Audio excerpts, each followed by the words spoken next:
Yeah, I don't know. There are like millions of things we could talk about, and I was really thinking what those could be, and I mean maybe like human like AI value alignment problem, like towards human could be, and I'll try to like formulate the worries that I recently started to have around the value alignment things. Well, okay, let's say there are lots of people around Berkeley and everywhere who are trying to do inverse reinforcement learning to force the agents to align themselves with the human values and stuff like this, and we all hope that this will lead to AGI and super intelligence that will be aligned with something that we don't know much about, which is like human values and the set of human values.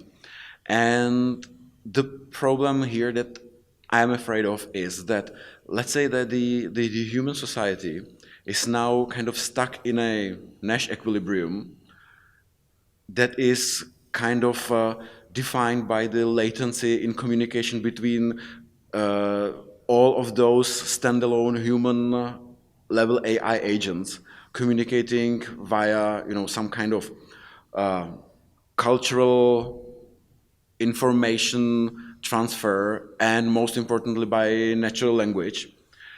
And this keeps them in this maybe inadequate equilibrium, but that inadequate equilibrium can be maybe the only adequate equilibrium holding the like mutually inconsistent sets of values. And now let's say we've got the same number of AGI agents that are actually almost indistinguishable from one singleton that has no problems communicating in the speed of light, basically.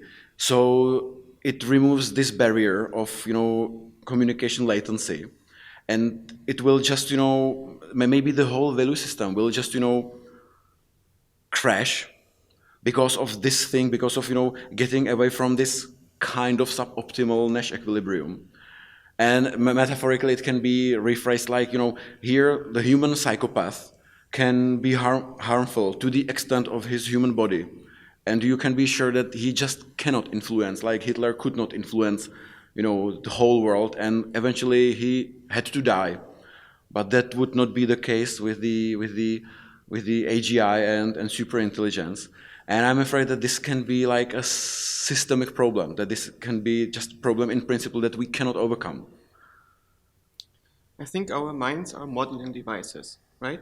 In the service of regulation. So intelligence is the ability to make models, because what you cannot understand, you cannot regulate that, right? But you cannot regulate what you cannot understand. And Ashby's good modeling theorem says that a system that regulates something needs to build a model that is isomorphic to the circumstances that it models, right? And when we want to model ethics, it's a prerequisite that we would have to understand our own ethics and the nature of our own values. And it seems to me that most people that are now asking for regulating the values and the ethics of AI don't even have a clear understanding of how to align our own values and what they actually are and what the nature of the integrity is that we would need to achieve to do that, right? I think that ethics ultimately is the principled negotiation of conflicts of interest under conditions of shared purpose. For instance, personally, I'm a vegetarian because I choose to share a purpose with animals with respect to the avoidance of suffering. That is not a mutual thing. It's not that these animals do care about my suffering. It's not that we made a contract with respect to that. It is a choice that I made. But it's also a choice that is predicated on a number of postulates that I made in my mind that are not shared by others. And others do not share these postulates, and they're not intrinsically rational postulates. They're choices that flow out of my personal value system. Then I would not have an argument to convince another person with different values to accept these postulates, right? So I cannot accept other people to be vegetarians if they do not share purposes with these animals in the same way as I do, right? If they are rational agents and they choose not to share these purposes, then their ethical considerations will not extend to the suffering of these animals. So this weighting will be a different one. And when you look at AI, the difficulty will be, how can you convince AI to share a purpose with us so we become moral subjects to the AI? especially since it's not clear that you would need more than one AI, because while our minds don't scale, artificial minds will scale. So a larger artificial mind will be better in a group of small artificial minds that would have in the sum that same power, right? The reason why we are so good as a society when we work together and outperform individuals is because an individual brain doesn't scale. But that might actually be, you mentioned that it's a negotiation, actually. A negotiation, by definition, takes time. It's like a temporal process. Yeah. And maybe what if the humanity values, like we simply don't, we want to create friendly AI that does not collide with humanity values. Now just think of them intuitively. But what if, like, and we know that there is nothing like humanity values per se, but maybe it is the temporal extension of those ongoing negotiation processes among the humans, and as long as they are in the temporal dimension that is compatible to us, like it will take you some time to negotiate with somebody who eats meat and kills animals, something to negotiate about those values, but the AGI agents will just go completely away from that time dimension. They will just compress it into, let's say, I don't know, microseconds. Yeah. So there'll be like kind of no space for course. living through those values. Yeah. And that's what I'm afraid about in case of AGI. You should be worried, but it's kind of an obvious thing. Of course, you should not be worried about things that you cannot change, in the sense that you have emotions about them, but you should understand them. So you and me can probably negotiate to build an AI that we would consider friendly, but we cannot prevent everybody else from building different AIs. And there are objectively people on that planet that have goals and purposes that conflict with ours.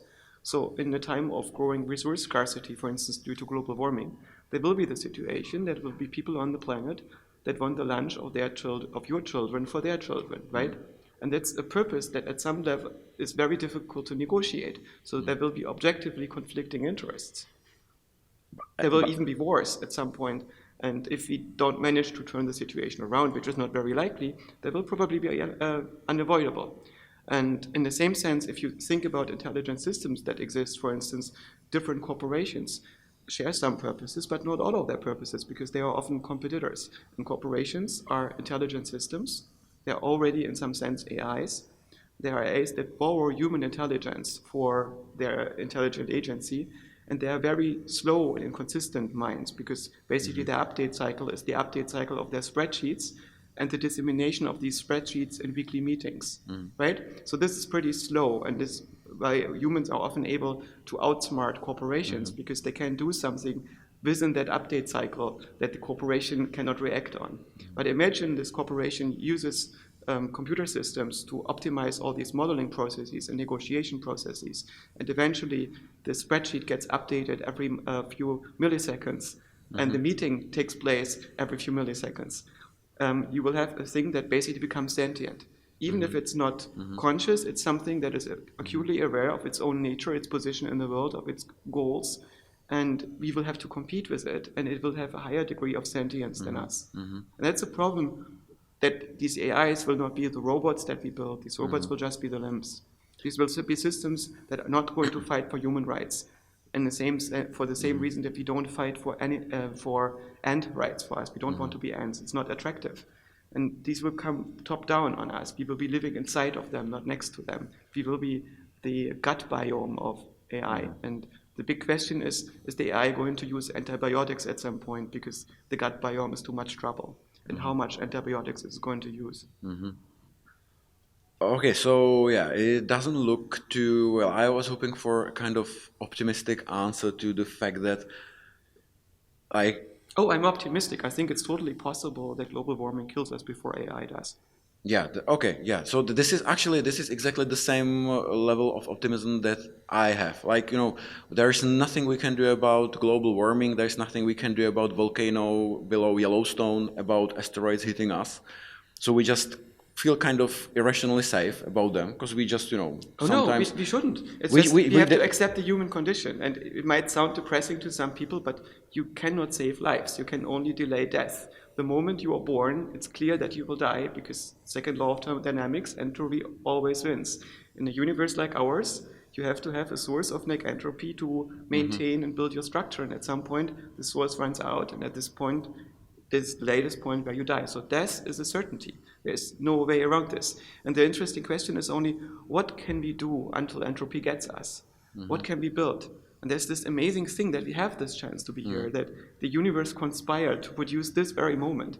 And we can throw some sparks together. And this is amazing that we have this conversation and reflect on this universe in this brief moment in time.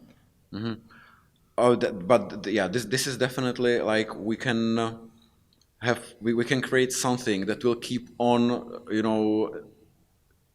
decreasing entropy around us, even though it's not going to be us, probably. I mean, it could be something like it's worth creating a conscious life that will be here after us in the universe. But so for you, you are kind of Not convinced today I will be conscious for long. I think consciousness is a particular artifact of a type of learning, of attention-based learning. I think that the purpose of consciousness is to maintain a model of the contents of your attention, because we have an attention-based learning system. We integrate these things into a protocol that we recall, right? And I think that at some point, if you have learned in the domain exhaustively, you stop being conscious of it. Most of the actions that perform everyday life, you're no longer conscious of them, right? Because we've learned them reasonably well. When you drive your car while having a conversation, you're only conscious to driving the car to a very small degree. And the older we get in our lives, the more better we get at our everyday tasks, and the less often we are conscious of them, right? And the same thing will probably happen to the AIs. So the more they know what they're doing, if they have a similar learning mechanism as us, the less they need to attend to these tasks, and the less they will be conscious. Well, they might be conscious about different things, like more cosmological things. But okay, so which brings me to the fact, what do you think the motivation behind, like the real motivation behind building AGI is? Because it seems to me like, thought is a computational process, and consciousness is, and so not every computational process, definitely not all computational processes or functions respectively, can be named as thoughts. So,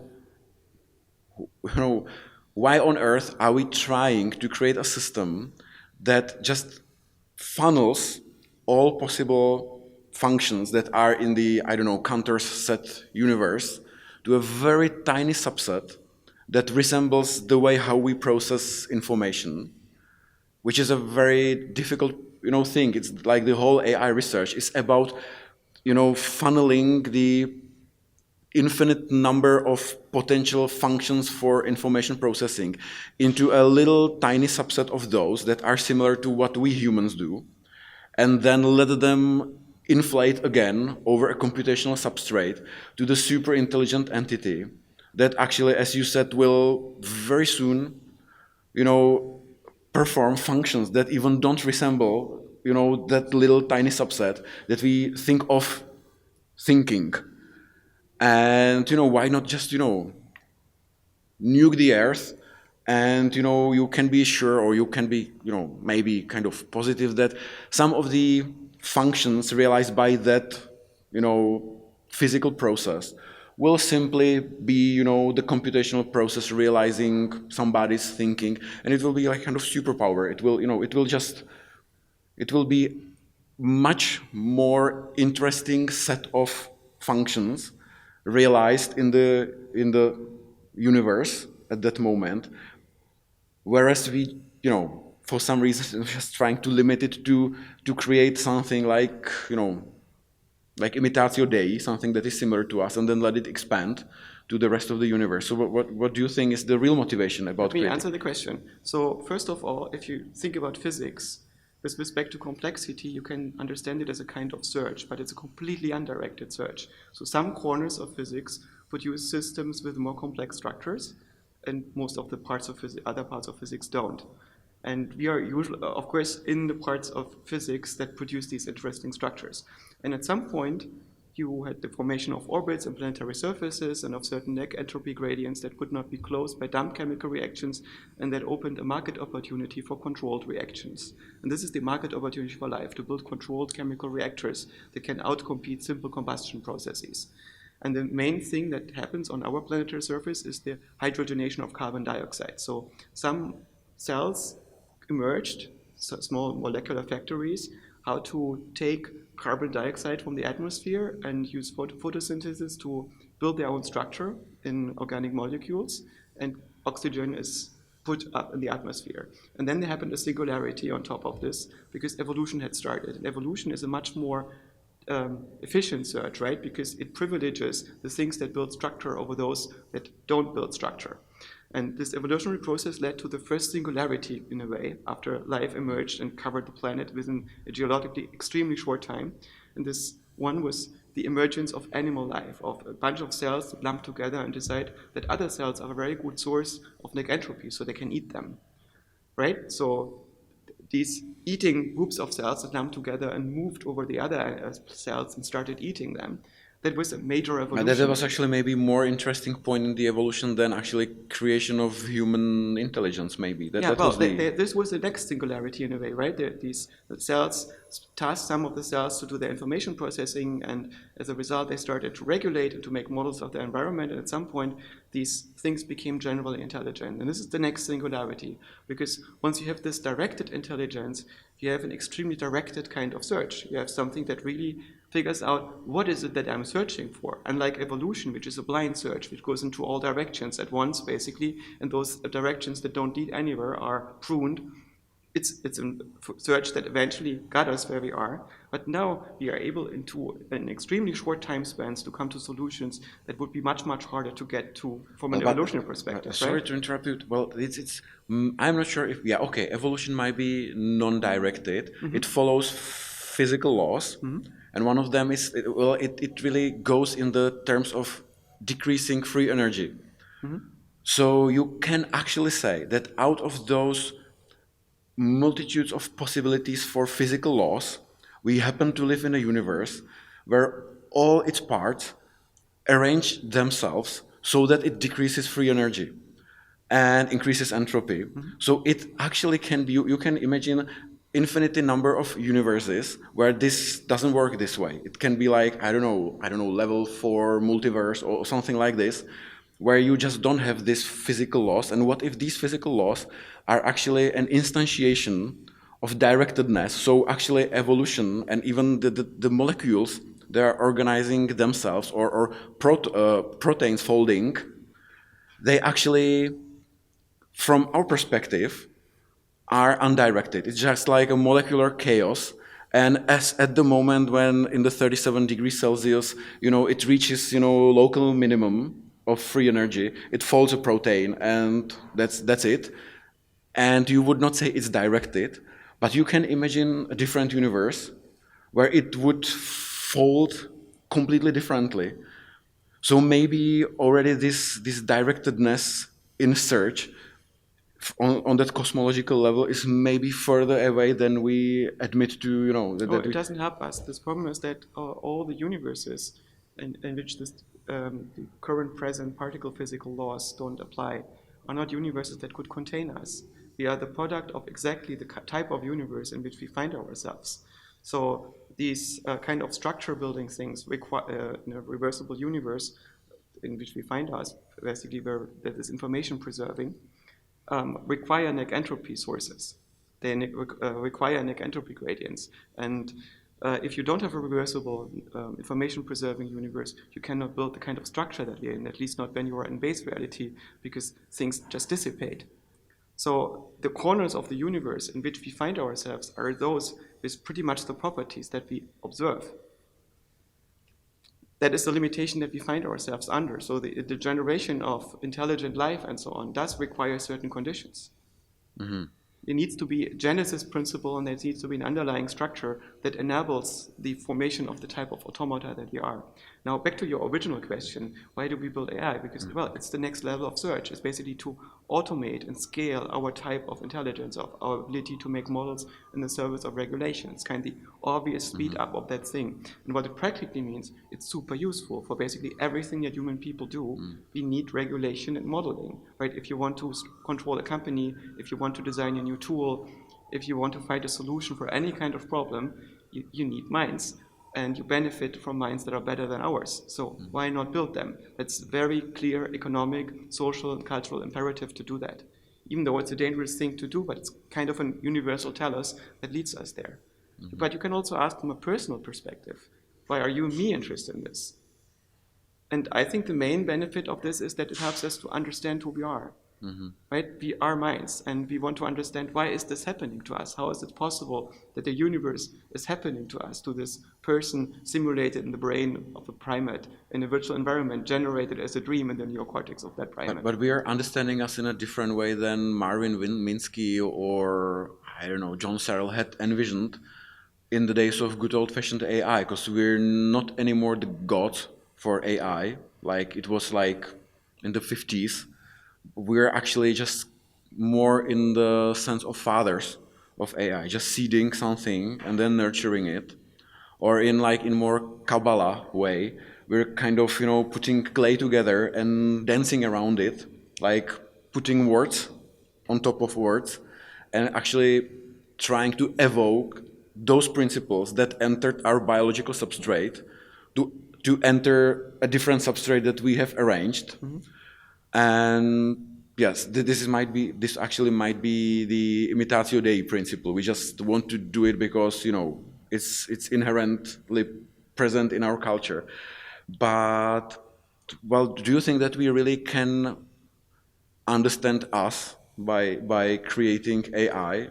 Totally, but I'm not a god. I'm just some person inside the mind of a primate. I'm not exactly that primate, right? I'm a side effect of its regulation needs.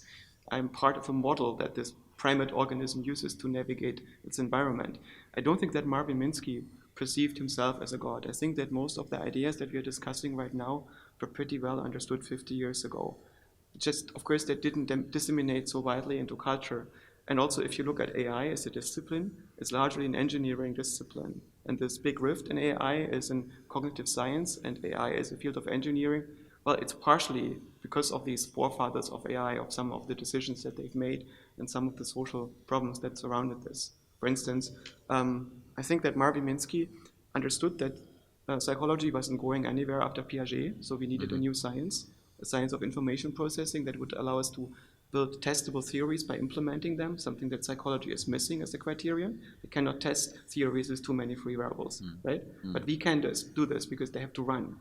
So he understood why we need to do this, why we need to take computers to test our models and build models of us to understand us.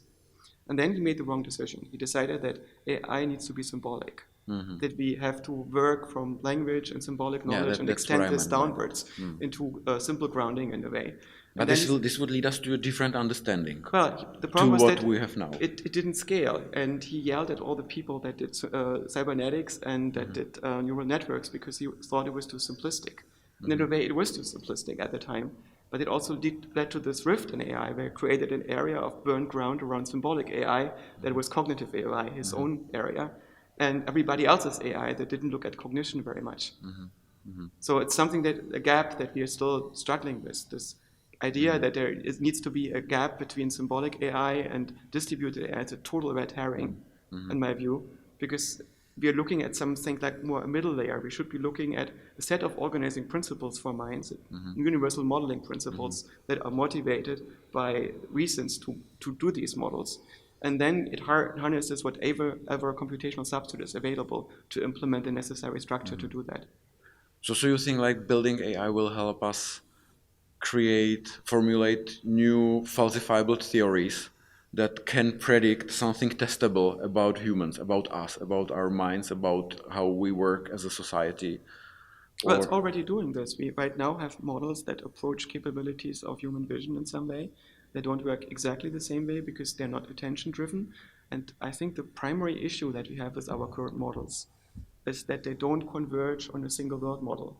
Right? For instance, today there was a presentation of pictures that could not be properly labeled by the current end-to-end neural image recognition systems. And the main issue was not that they didn't discover the components correctly. They largely did. They could see that this airplane that was about to crash on the ground was an airplane, and the ground was tarmac and so on, but they didn't see what's relevant about this. And this ability to discover what's relevant in a novel image and a thing that you have never seen before, how do you do this? You don't do this by adding more and more modular functionality and intuitive physics and so on. You do this by creating an integrated world model. So a model of the universe that you live in. Right? When you see a picture, you always know this is not a collection of pixels that looks like another collection of pixels, and I have to classify this. What you know is I'm actually not looking at the world. I'm looking at a picture, and this picture shows something. It's a signifier of something. And what does it signify? It signifies a particular window into a global universe that I have in my mind, that I can create, a global dream of what's happening in physics and sociality, in my own mind, my relationships to others. And so this creation of a cohesive world model, that for us mostly means people moving around in three-dimensional space on a planetary surface, exchanging ideas. This is a constraint that is currently missing from our models. Well, and so do you think like we have already learned something about human minds from AI? Because I'm not exactly so sure, because you know what we're doing now is that we take theories currently representing our current understanding of human minds, then simplify them, kind of twist them, and metaphorically apply them to the computational environment. And then we're observing the experimental outcomes. And then it's very hard to, and then we conclude, oh, so it's underperforming humans. So we're definitely not made the way we made the algorithms. So let's start over again. Whereas it should maybe go the other way around, like start, like, I know it's maybe super hard, maybe impossible, like, but starting the theories about AI, and then, you know, test them, because, well, or maybe you could just maybe tell me your idea if we have already learned something about us from AI, from designing AI. Me personally, I have learned a lot. Like when I entered the field 20 years ago, I did this because I have questions about our nature. I wanted to understand what is the nature of an emotion. Now I understand an emotion can best be understood as a configuration of cognition, right? A number of parameters like arousal, parameters of focus, wide and narrow, inside or outside, deep or shallow, and they all define an affective state together. And this affective state gives rise to a certain space of cognitive configurations, and then each culture discovers eigenvectors in that space and or regions in that space and defines them as emotions. So they're perceptual gestalts in the configuration space of cognition. It was an insight for me. It was one of my first insights when I started studying AI and exploring it by myself. And the nature of intelligence as the ability to make models, and what actually is a model, the meaning of information. What is this? It's a relationship to changes in other information. And discovering these relationships, it means making a model of the world. And then discovering, oh my God, I'm not living in the world out there. The world out there, that's a weird quantum graph, a pattern generator that generates patterns on my retina. And my brain is a machine that counts these patterns to predict future patterns. And the relationship that it discovers is exactly this. So when I see a blip on my retina, the meaning of that blip is the relationships I discover to other blips on my retina, right? This is how I make sense of this. And these other blips happen at the same time or at different times. And I integrate all this into a function that contains people moving in the world. And these people in the world are not objectively out there. It's just the best model that my mind has discovered to predict the patterns on the retina. And the stuff out there looks completely different than what my brain is doing. It actually doesn't look like anything because there are no colors and sounds and so on. These are mathematical models that my mind is generating over those. This was a very big insight for me. But hadn't you known that before you started to do AI? Wasn't this your baseline, actually? No. I mean, I'm still fucking stupid. I'm just 43 years old. There's so much to learn, and our culture is so confused. For some reason, our culture doesn't have a good idea about core concepts like what is thinking, what is dreaming, what is imagination, what is the nature of creativity. That's the jumping over discontinuities in a search space, I think. Usually creating a new search space with different principal components. Well, actually, yeah, you might be right that I myself have learned something from AI. It's like, yeah, it's yeah, for me like when I was a student, for me like it was impressive to see like the universal approximation theorem from Horník and Saibenko, like so that which just tells that I can, you know, some kind of basically sigmoidal activation functions, and for me that was like wow, it's to prove that you know we can do that, you know, work that way. But then there was nothing you could do for next 10 years or maybe 15 more years how to computationally, you know, really work with this until, you know, the deep learning, you know, buzzwords and until that moment. And at that moment we realized that it takes super simple networks to, you know, to approximate such seemingly complex functions like facial recognition, where before that I would say, yeah, facial recognition, it's like, you know, you would have to need billions of neurons. And suddenly you see that out of the million dimensional space of 1 megapixel photograph that actually contains all possible configurations of how we sit here. If you just, you know, just randomly generate pixels, suddenly if you give it enough time, you smiling there would appear there. And, you know, the dimensionality reduction mechanism that reduces this to a set of 500 faces I know is super simple, as we have learned from any, you know, deployed facial recognition algorithm.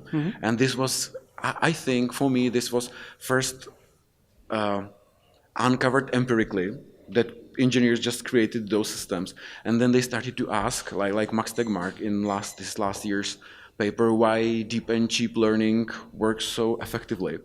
And maybe that's my answer to that, what I have learned, that actually, yeah, what we have here in our heads is a like evolutionary tuned prediction, a computational mechanism for predicting short-term outcomes of like And long-term outcomes. even long-term outcomes. Yes, but it's a universal function I mean approximator, short-term in the cosmological sense. We don't care about galaxies, but we care about Actually, the. I do. Oh, okay, yeah. But that might be actually the thing that you are able to care about them might be a byproduct of the fact that you were evolutionary created to be able to escape a tiger, because you just out of the infinity trajectories that he could go, like turn in the right angle, you just know the constraints that no physical system can just, you know, hunting you can just turn that way. Yeah, of course. And so you kind of the part of matter that forced the body that created the bodies of our ancestors just, you know, learned to model the constraints of the systems around us, and very effective predictors are just those neural networks. And yeah, actually I'm answering to myself. I've learned this through AI. See? I hadn't known that before. I hadn't known that. Okay, so cool. Yeah. Yeah. Okay. So I'm taking back my, you know, suspicion that we cannot learn anything about ourselves. Actually, I would take a step back from the whole thing and think that next to the thing that we build societies to feed people and to feed even larger number of people and create better plumbing and more creature comforts, what we also do in parallel to this is that we create something like an intellect that spans many centuries. And it's basically the attempt to create a model of the universe that integrates all our knowledge and understanding, like a global optimum in the space of modeling functions. And the creation of that intellect, which includes physics and mathematics and all the other intellectual communities and the unification, is something that takes many centuries. And humanity rarely flourished locally in states which allowed a civilization to sustain an intellectual tradition for more than a few hundred years. So this intellect was torn down every few hundred years at best, and then later on rebuilt by the knowledge workers of the generations that came afterwards. And they usually tried to mimic the shape of the previous intellect without getting the foundations right. And this created ruptures. And our own culture, our own societal intellect is the result of several such upheavals, and there are several breaks in it. So these are the breaks that make it impossible for us, or very difficult, to have a cohesive understanding in our social hive mind about things like what is thinking, what is a soul, what is a mind, what is consciousness, what is meaning, what is God, and so on. These are all questions that are incredibly confusing to us. And now we have found ways to start making sense of this and again fix our foundations. And the super exciting thing is that we now live in the time where we are approaching the creation of this global intellect. And we notice it's something that does not only span generations, it goes beyond what an individual can understand, but it's something that will result in machinery to take over from us and model truth. So basically the societal intellect that models the world is going to be an AI. It's going to be a machine understanding of the whole universe and the conditions that we find ourselves in. To me, that's very exciting. Yeah. Yeah, that is. So maybe last question, kind of off topic, but maybe not so off topic. Definitely not so off topic. I don't know. I don't have a knowledge set good enough to judge. Well, one of the recent books that I've read, it's from Yuval Noah Harari. It's *Sapiens*. I don't know if you've read it and the. No, I haven't read it yet. It's on my reading list. Okay, so yeah, so maybe I'll ask you next time because some things that you're saying kind of remind me of the lines of thought that I can see there. Bring it up. What do you think? I'm not. I think I'm not able to summarize it neatly, like in front of the camera. Maybe. Bring your own thoughts. Oh, okay. My own thoughts. Well, I'll just summarize. Well, I summarize. Well, I start from the end. I kind of like that book, and there are many people, like friends, my friends who do like evolutionary biology and stuff like this. They just hate the book, and they're saying that he stole half of the ideas from others, and he just compiled them in a way that. So like a philosopher. Yeah, kind of. Or a mathematician. It's like I'm okay with this because I could not compile the works of others, so I'm okay. Actually, that's our job. There's very little that we can come up with in our lifetime. Like I wouldn't have even discovered the difference between cats and dogs. Yeah. Right. Okay, all by myself in one generation. So I'm not sure about, and I haven't read his follow-up like Homo Deus or something like this, and I'm not sure about that. But I liked. In my ignorance, kind of, I like the line of thought that he had with the Sapiens. Like, okay, he was discussing, okay, you've got Homo erectus here for 2 million years or something, and how comes that after less than 70,000 years, some very non-remarkable, subgroup of Homo species somewhere from Africa suddenly starts to be so super effective in some things, and he.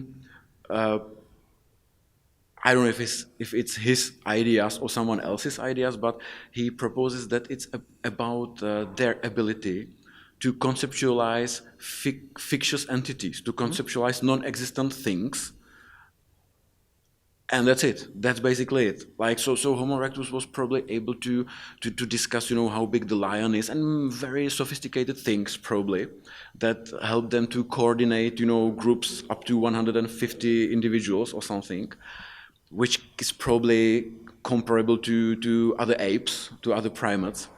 But Sapiens just devised something, the conceptualization of things that do not exist, but that help the groups to sort out the coordination problem of, groups much bigger than 150 entities, that help them initiate trade, for example, with other groups or exchange of things, because if probably if the group of Homo erectus met somebody, other group, they just either killed them or I don't know, enslave them. Or I don't know how it worked basically. But here you have to kind of create a concept maybe of a trust, for example, into something you share, some non-existing fictitious entity you share with others, maybe a god or whatever entity, and you just trust everybody who shares with you this concept. It's actually much darker than this, I think. So first of all, this point that you brought up with respect to imagination, I think we can see that crows and cats have imagination already. So they are able to perform things on the world that they haven't seen before. Like a cat may be able to deduce that they would, in order to get to the milk, they need to throw down the pot because it has maybe a narrow bottle, and they need to throw down the bottle. Are they able to communicate it between No, they're individuals. not. But what they can is they can imagine things. I don't know what crows can communicate. I mean, they talk a lot to each other. But it seems that when crows make a hook, they don't do this just with random experimentation, but they actually have a plan, which means they have a world model that allows them to examine particular possibilities in the world and then directly go and make an experiment to see how they work out. So they already have this imagination of possible worlds. And actually, when you think about it, every decent animal should have this because it's very expensive to test what happens on the, if you should run on the highway or not. Right? You should be able to imagine this, to learn from this. And the smarter animals are able to do this. And all the hominids are probably capable of imagining what happens when you run on the highway after generally observing intuitive physics. And maybe you should try to avoid it. So imagination itself is necessary but not sufficient. And then you get a few steps further, like language and so on, and we can show with game theory that even tribal organization and so on, while being necessary, the evolution of a reputation system is necessary, but not sufficient to build a scalable society. Because an reputation system breaks down after a few hundred individuals because you can no longer keep track of who did what to whom. So you end up with all these prisoners' dilemmas that will limit the efficiency of your tribe, the scalability of its organization. And I think the adaptation that made Homo sapiens more successful than all the other hominids, including Homo neanderthaliensis, was not just, you could call it trust. It was the programmability of Homo sapiens. It was the limitation of rationality. It was the ability of individuals to give up rational agency to groups, to basically no longer believe things based on the evidence, but based on the social status of the members that gave them the particular That's belief. actually trust in fictitious entities. Like That's an artifact of this. But we have shown that there are societies can exist where people walk in lockstep without believing in a fictitious entity. So that's the creation of a fictitious entity to align the purposes of people is one way of doing this. But there are many other ways to create ideologies and make people walk in lockstep. But my hunch is that our success as a species was predicated on the ability to align purposes beyond rationality by limiting the intellectual and policy agency of the individuals to make them basically to run hive minds on them, to make them programmable. This domestication of hominids, where you never become a full-grown adult that makes all the decisions by themselves based on what they understand about the world, but where you always are willing to give up some authority about your beliefs and your policy preferences to something above you. This is maybe the core adaptation.